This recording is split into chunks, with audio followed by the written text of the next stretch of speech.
दोस्तों स्वागत है आपका हमारे YouTube channel target civil services में। तो आज है 17 अप्रैल और मध्य प्रदेश के डेली करंट अफेयर में आज हम पढ़ेंगे 17 अप्रैल के करंट अफेयर। तो लेक्चर ध्यान से देखिएगा। और कल मैंने बोला था कि आपका 1 अप्रैल से 15 अप्रैल तक की करंट अफेयर का वीडियो आएगा, लेकिन नहीं आ पाया। तो आज कोशिश करेंगे कि ये वीडियो आज आ जाए। और दोस्तों जिसने भी लाइक नहीं किया वीडियो को लाइक शेयर कर दे। चलिए रिविजन कर लेते हैं। 2 अप्रैल को हमने मनाया था विश्व ऑटिज्म जागरूकता दिवस। 4 अप्रैल को अंतर्राष्ट्रीय खदान जागरूकता दिवस। 5 अप्रैल को समुद्री दिवस, ठीक है, राष्ट्रीय समुद्री दिवस मनाया था। और 7 अप्रैल को विश्व स्वास्थ्य दिवस मनाया था, जो कि WHO के द्वारा मनाया जाता है। और 10 अप्रैल को विश्व होम्योपैथी दिवस मनाया था। 11 अप्रैल को मनाया था सुरक्षित मातृत्व दिवस। और 14 अप्रैल को हमने क्या मनाया था, डॉक्टर अंबेडकर जयंती। और आज है 17 अप्रैल और आज मनाया जाता है विश्व हीमोफीलिया दिवस। ये वर्ल्ड फेडरेशन ऑफ हीमोफीलिया, इसके संस्थापक थे फ्रैंक कैम्पबेल। तो इनके जन्म दिवस के उपलक्ष्य में 17 अप्रैल को मनाया जाता है विश्व हीमोफीलिया दिवस। और ये इसकी शुरुआत कब से हुई थी, तो इसकी शुरुआत हुई थी 1989 से इसकी शुरुआत हुई थी। और देखिए हीमोफीलिया खून के थक्के बनने की क्षमता को प्रभावित करने वाला एक आनुवांशिक रोग है। और यहाँ पर आप मुझे एक आंसर दीजिए कि खून का थक्का किस विटामिन की कमी के कारण बनता है। तो चलिए सबसे पहले कल हमने करंट अफेयर पढ़े थे, उसका रिवीजन कर लेते हैं, उसके बाद स्टार्ट करेंगे हम आज की करंट अफेयर। तो राष्ट्रीय सेवक संघ यानी RSS ने किस संभाग में भूमि सुपोषण अभियान चलाने के लिए सामाजिक 15 सदस्यीय समिति का गठन किया है? तो ये इंदौर और उज्जैन संभाग दोनों में। तो इसका आंसर याद रखिएगा, इंदौर और उज्जैन संभाग। नेक्स्ट, हाल ही में राजेश इंटोरिया का निधन हो गया, तो इनका संबंध किस क्षेत्र से है? तो ये पत्रकार थे, ठीक है। नेक्स्ट क्वेश्चन था, हाल ही में ऑक्सीजन के टैंकरों के लिए ग्रीन कॉरिडोर बनाए जाने की घोषणा किसने की है? तो ये हमारे चिकित्सा शिक्षा मंत्री विश्वास सारंग ने की है। नेक्स्ट क्वेश्चन था, हाल ही में प्रकाशित उपन्यास मैं तेरी कोसी के लेखक कौन है? तो ये है प्रवीण दुबे, ठीक है। अगला क्वेश्चन था, राष्ट्रीय शिक्षा नीति 2020 के लिए राष्ट्रीय पाठ्यचर्चा की रूपरेखा 2021 की भावी संकल्पनाएं को लेकर राष्ट्रीय शैक्षिक 3 दिवसीय वेबिनार का आयोजन कहाँ किया गया? तो ये किया गया मध्य प्रदेश की राजधानी भोपाल में। नेक्स्ट क्वेश्चन था हमारा, किस शहर में ऑक्सीजन की किल्लत को देखते हुए सोनू सूद ने शहर की मदद के लिए 10 ऑक्सीजन जनरेटर भेजे हैं? तो ये इंदौर शहर की। क्वेश्चन था हमारा, हैदराबाद में आयोजित WMG इंडिया की मुथई बॉक्सिंग प्रतियोगिता में मध्य प्रदेश से शिवम चौरसिया एवं आशु कुमार ने कौन सा पदक जीता है? तो इन दोनों ने कौन सा पदक जीता है? स्वर्ण पदक जीता है, तो याद रखिएगा। नेक्स्ट क्वेश्चन था, मंत्री विश्वास सारंग ने, ये कौन सा मंत्री है? चिकित्सा शिक्षा मंत्री है। तो इन्होंने किस जिले के रेड क्रॉस हॉस्पिटल को कोविड केयर सेंटर बनाने की घोषणा की है? तो ये की है भोपाल डिस्ट्रिक्ट के। तो इसका आंसर क्या जाएगा? Option number C. ये अब स्टार्ट करते हैं हम आज की करंट अफेयर। तो विश्व धरोहर दिवस यानी वर्ल्ड हेरिटेज डे ये कब मनाया जाता है? तो ये मनाया जाता है 18 अप्रैल को। तो इसके अवसर पर धरोहर भविष्य के परिप्रेक्ष्य में यानी heritage perspective for the future विषय पर वेबिनार का आयोजन कहाँ किया जाएगा? तो ये किया जाएगा हमारे मध्य प्रदेश की राजधानी भोपाल में। तो इसका आंसर क्या हो जाएगा? ऑप्शन नंबर सी, भोपाल में किया जाएगा। और विश्व धरोहर दिवस यानी वर्ल्ड हेरिटेज डे के अवसर पर देश व प्रदेश की सांस्कृतिक, ऐतिहासिक, प्राकृतिक धरोहर को सुरक्षित रखने और उनके संवर्धन और संरक्षण के प्रति जागरूकता के लिए धरोहर भविष्य के परिप्रेक्ष्य में यानी heritage perspective for the future विषय पर वेबिनार का आयोजन पर्यटन मंत्रालय भारत सरकार तथा मध्य प्रदेश टूरिज्म बोर्ड द्वारा संयुक्त रूप से किया जा रहा है। और देखिए हमारे केंद्रीय पर्यटन मंत्री कौन है? तो यह प्रहलाद सिंह पटेल। और हमारी मध्य प्रदेश की पर्यटन मंत्री कौन है? तो यह है उषा ठाकुर, तो याद रखिएगा। और विश्व के सांस्कृतिक ऐतिहासिक स्थलों को विरासत के रूप में संरक्षित रखने के लिए यूनेस्को द्वारा हर साल 18 अप्रैल को वर्ल्ड हेरिटेज डे मनाया जाता है। और देखिए ट्यूनीशिया में international council of monuments and sites यानी ICOMOS द्वारा आयोजित एक वेबिनार में 18 अप्रैल 1982 को विश्व धरोहर दिवस मनाने का सुझाव दिया गया था, जिसे कार्यकारी समिति द्वारा मान लिया गया था। और नवंबर 1983 में यूनेस्को सम्मेलन के 22वें सत्र में हर वर्ष 18 अप्रैल को वर्ल्ड हेरिटेज डे मनाने का प्रस्ताव पारित कर दिया गया। और बात करें हम, ये सबसे अधिक जो वर्ल्ड हेरिटेज साइट है वो कहाँ पर है? चाइना में है और इटली में है। और यूनेस्को द्वारा वर्ल्ड हेरिटेज साइट में जो सबसे अधिक प्लेस है तो ये उनका ग्राफ है। सबसे अधिक प्लेस कहाँ पर है यूनेस्को द्वारा वर्ल्ड हेरिटेज साइट के, तो ये चाइना में है। चाइना में 55 पर है, और इटली में 55 है, और स्पेन में 48 है, और जर्मनी में 46 है, और फ्रांस में कितने हैं 45 है, और हमारे इंडिया में कितने हैं तो 38 है, यानी इंडिया 6 नंबर पे है। ठीक है, फिर इसके बाद आता है मैक्सिको। और हमारे मध्य प्रदेश में कितने विश्व धरोहर स्थल है, तो ये 3 विश्व धरोहर स्थल, ठीक है, जो कि खजुराहो है, भीमबेटका है और सांची है। खजुराहो को कब घोषित किया गया था, तो ये किया गया था 1986 में। और बात करें फिर इसके बाद हम सांची को किया गया था 1989 में, और भीमबेटका को कब किया गया था 2003 में किया गया था। ठीक है, याद रखिएगा। और देखिए यहाँ पर जो सांची और भीमबेटका है ये दोनों रायसेन डिस्ट्रिक्ट में है, और खजुराहो कौन सा डिस्ट्रिक्ट में है, तो खजुराहो छतरपुर डिस्ट्रिक्ट में है। और देखिए यहाँ पर एक बार मैं फिर कंफर्म कर दूं कि ग्वालियर और ओरछा विश्व धरोहर स्थल की सूची में शामिल नहीं है। आया हूँ यूनेस्को द्वारा वर्ल्ड हेरिटेज की ऑफिशियल साइट पर, तो इसमें हम देखेंगे इंडिया में कितने वर्ल्ड हेरिटेज साइट है। ठीक है, तो चलिए, तो देखिए ये है इंडिया में वर्ल्ड हेरिटेज साइट्स कितनी है, तो ये 38 है।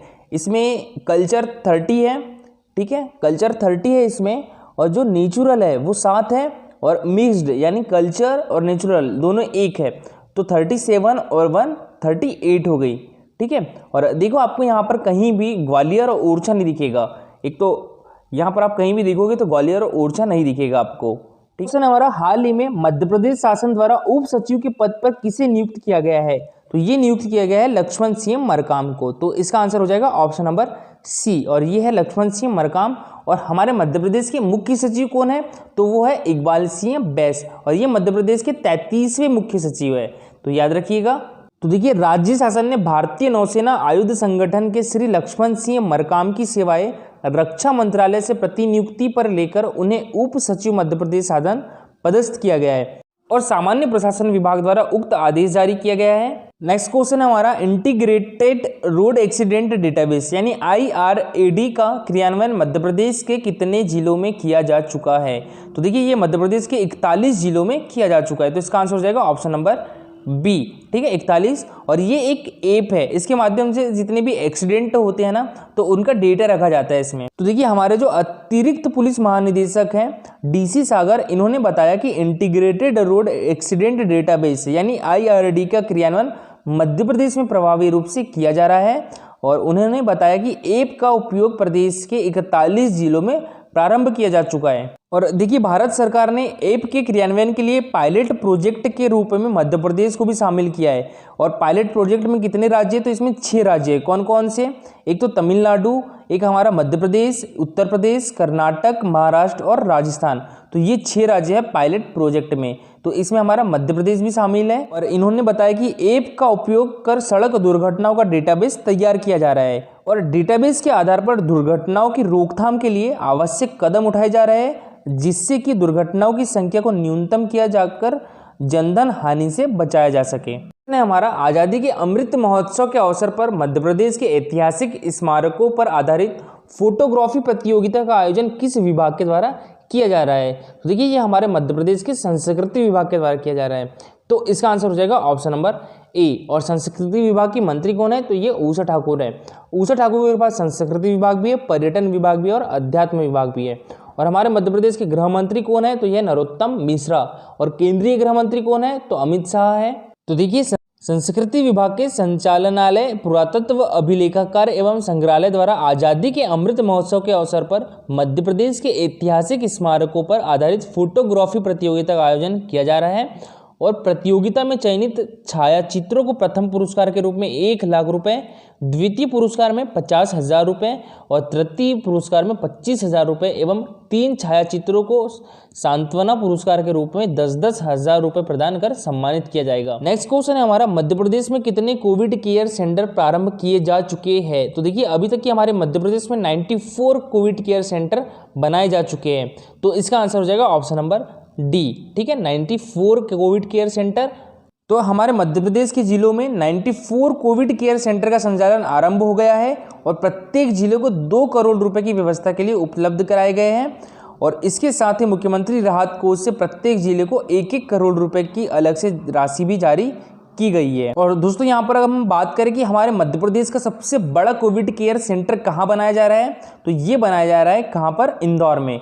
इंदौर में कहाँ पर, तो इंदौर में खंडवा रोड स्थित राधा स्वामी सत्संग परिसर में बनाया जा रहा है ये।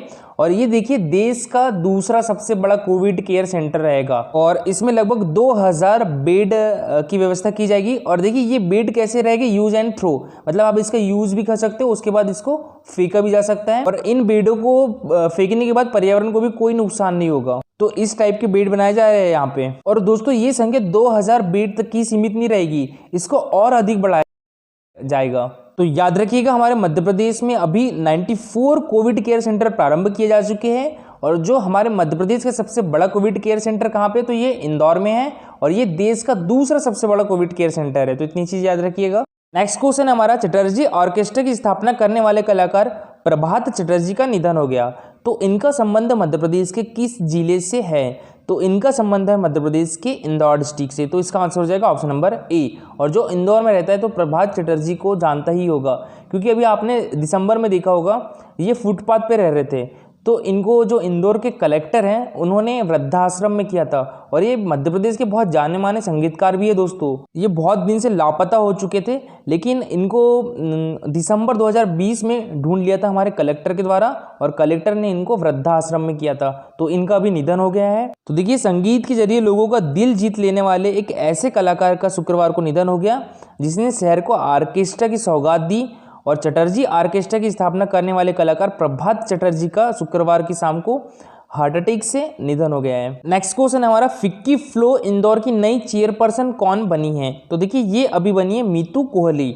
तो इसका आंसर हो जाएगा ऑप्शन नंबर सी। इसके पहले कौन थी, देखिए ये है मीतू कोहली और ये है रिया छाबड़ा। इसके पहले रिया छाबड़ा थी और अब कौन बन गई है, मीतू कोहली बन गई है। अच्छा, फिक्की की फुल फॉर्म क्या होती है, federation of Indian chamber of commerce and industry. और देखिए इसकी 1983 में इसकी स्थापना हुई थी और इसमें कितनी सिटीज़ आती है, तो 17 सिटीज़ आती है इसकी फ्लो के अंतर्गत। ठीक है, कौन कौन सी, एक तो हमारे मध्य प्रदेश की इंदौर आती है, अहमदाबाद, बेंगलोर, भुवनेश्वर, चेन्नई, कोयम्बटूर, हैदराबाद, ठीक है, जयपुर, कोलकाता, लखनऊ, कानपुर, लुधियाना, मुंबई, नॉर्थ ईस्ट और पुणे, अमृतसर। तो ऐसी 17 सिटीज़ आती है फिक्की फ्लो के अंतर्गत।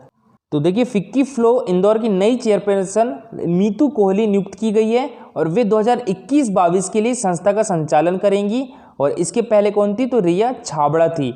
और 2020-21 के लिए पूर्व चेयरपर्सन रिया छाबड़ा द्वारा की गई कोशिशों की तारीफ भी की गई और 2021-22 में ज़्यादा से ज़्यादा महिलाओं को सफल उद्यमी बनाने की कोशिश रहेगी। और देखिए फिक्की फ्लो द्वारा 2020 में महिलाओं को उद्यमी बनाने और उन्हें ट्रेनिंग और अन्य मदद के लिए ITI इंदौर से समझौता भी किया गया था। इसके साथ ही Institute of Chartered Accountant of India Indore से भी स्कूली छात्राओं को शिक्षा देने के लिए समझौता किया गया है। और याद रखिएगा फिक्की फ्लो इंदौर की नई चेयरपर्सन कौन बनी है, तो ये मीतू कोहली बनी है और इसके पहले कौन थी, तो रिया छाबड़ा थी।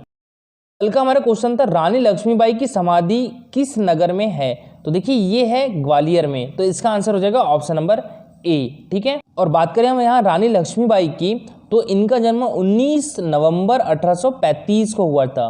कहाँ पर हुआ था, गोलपुर वाराणसी में हुआ था। और इनका वास्तविक नाम क्या था, मणिकर्णिका, यानी मनु इनको प्यार से बुलाया करते थे। और माता का नाम इनकी भागीरथी बाई था और पिता का नाम क्या था, मरोपन तांबे था। और देखिए दोस्तों 18 जून 1858 को रानी लक्ष्मीबाई जी शहीद हो गई थी। और कहते हैं ना, खूब लड़ी मर्दानी वह तो झांसी वाली रानी थी।